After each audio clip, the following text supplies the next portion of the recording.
It's the only pine we'll ever discuss. Let's talk about Araucaria.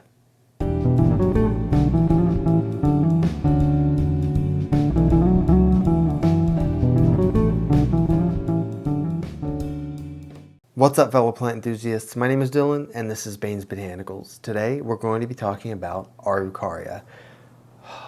It could also be pronounced Arucaria. The weird spelling makes it a little tricky to find a good pronunciation. Araucaria seems to flow pretty nicely out of my mouth, so that's what I'm going to go ahead and call it. Araucaria is also known as the Norfolk Island Pine. That is because it comes from Norfolk Island, which is a tiny little island about 800 miles off the coast of Australia, east, and it's kind of weird because it's also not but maybe 400 miles from Lord Howe Island, which is where the Kintia palms come from. So that's kind of interesting. Two islands that have two houseplants that are specific only to those places. I don't know, that seems kind of bizarre to me, but it's still kind of neat. And you normally only see the Norfolk pines around Christmas, just because they do look fairly reminiscent to a Christmas tree, and they are a pine that we can actually keep indoors. Most pines need so much sun that you can't keep them indoors, and sometimes you'll see little pines sold kind of as temporary houseplants, and they're really meant to be planted outside. They're not something that's meant to stay in the house. Again, it really just comes down to the fact that they just need so much sun. And Araucaria is no exception. It does actually need quite a bit of light itself. You may be asking yourself, why don't I see these all year round? Why do I only see these around Christmas if we can keep them in the house and they are houseplants? There are greenhouses that will carry these sometimes. I don't think they're in huge demand outside of the Christmas season. For one thing, because pine trees give the aesthetic of Christmas. That's just, especially in probably the United States, that's kind of the theme you get when you see a pine. You think Christmas.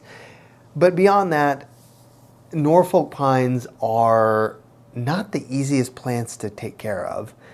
I mean, they're the easiest pine to take care of because it's the only one you can keep indoors, but they can be a little tricky. But before we get to that, let's get to this. Here is the taxonomy information for Araucaria.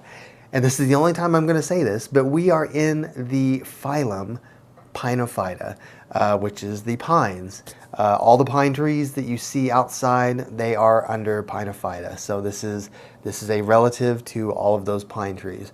Now, this is different from most pine trees in that it is not as hardy, and it does not have to deal with the harsh conditions that most other pine trees do so well at putting up with. If we go up north into the Canadian tundras, you're going to see pretty much nothing but pine trees because those are designed to withstand freezing temperatures. The needles are kind of condensed leaves that can withstand desiccation and everything. So it's a pretty neat pine because of that, because it's more of a tropical pine. So yeah, we're in Pinophyta, and this is in the family Arucariaceae, I believe it is. And the genus Araucaria has probably, I want to say it's like 20 different species in it. This is Araucaria heterophylla, if I'm not mistaken. I'm going to slide it in, but yeah, I think it's heterophylla. It will never flower because it is not a flowering plant. And let's get into the care. As far as light goes, it does need bright light. It needs bright light. It is not a low light houseplant. It's not really necessarily meant to be indoors, even though it is a houseplant technically. So it does need a lot of bright light. Probably a similar amount of light to palms, really, because this is tropical. Again, this is not a typical, something that can withstand negligent, like your own negligence, or my negligence, I guess.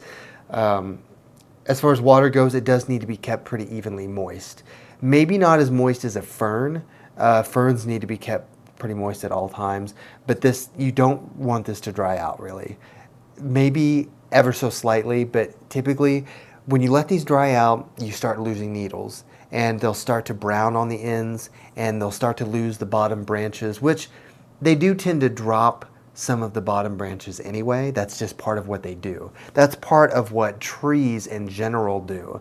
And trees that are houseplants are no different. So things like, for example, right here, I have my Ficus benjamina. Ficus benjamina, as it gets bigger, is going to drop those lower branches. It's just how trees are. So it's normal for it to do that, but you don't want it to do it too much, I guess. This one is actually a little big.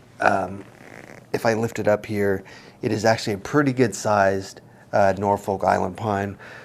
I wanted something that was a little more established because this is actually a plant that my mom had two of, and they were probably about 5 feet tall.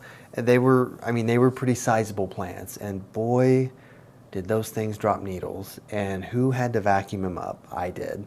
And you have to be careful, especially when you're repotting this or if you're watering it.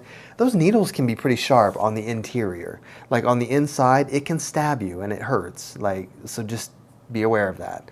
Don't be surprised if you get, like these right here are very soft. They're actually really fun to touch just because they have a nice texture to them.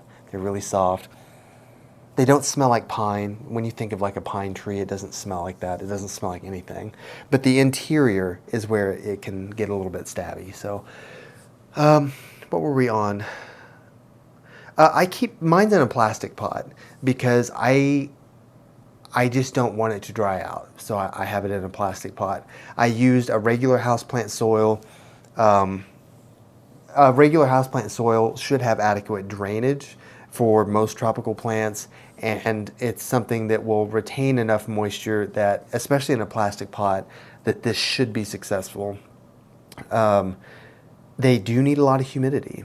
That's another thing that a lot of people miss out on, is that they do need a lot of humidity, especially during the wintertime. Right now it's winter, and if you have your central heat going and you don't have supplemental humidity for this, or you're not misting it or something, it's probably going to suffer. It's probably going to dry out, and it's just something you need to be aware of, that it has to have humidity. There's not a ton of houseplants where I say this has to have humidity. It must. The ones that come to mind besides this one, ferns, most prayer plants need humidity, and what are some other musts for humidity? Honestly, those are the only specific ones that come to mind that if you don't supplement, they're going to dry out, period. Carnivorous plants, that's not really humidity though. That's being in a terrarium is what those need. But yeah, so even the pebble tray method I don't feel like is sufficient. I feel like a humidifier during the wintertime is the way to go. So misting wouldn't be a bad idea either, but just keep in mind you're going to be misting like every day. So yeah, and then fertilizing, I fertilize it pretty much normally during the growing season, which is probably once every couple of weeks, and then during the dormant season, not at all, just so I can let it sit. I keep touching this. It's just so fun to touch. They're really soft. I like them. And when you prune it, you can prune it a little bit. Just be careful. You don't want to prune the top because that's where the growth comes out. But yeah, typically they're just a little more difficult to care for. And it sucks because this plant, if you own one of these plants, it's different from a genetics and taxonomy perspective. It's different than every other plant in your house. Every other plant, this is completely different. So because of that, it makes it unique and something that for me is kind of desirable. I like having things that are different from each other just to have that variety. But unfortunately, it is just a little more difficult to take care of. I don't know about what your experience has been with Norfolk Island pines. I'm curious to hear. I'm also curious to hear, when you go over to people's houses that they have plants, how many of them have one of these? Because I've been to quite a few people's houses that have plants, and I'm trying to think if I've ever seen somebody that has one of these. If we're talking holiday plants that people keep all year long, we're usually thinking about Christmas cactus, because Schlumbergera is pretty hardy and it's easy to take care of and it lives a long time. These live a long time too. And if you give them the right care, they will live a long time. I mean, my mom did it. She had those pines forever until she got rid of her plants, I guess. But that's why I wouldn't call this a temporary houseplant, because you can keep it all year long. You just have to be very diligent about the care. As far as pests go, I think the only thing it might get that I've had experience of knowing would be like potentially like mealybugs. But I suppose you could get spider mites too. But yeah. Anyway, I do love, like I said, I do love these. They are just a little tricky. If you want them to be successful.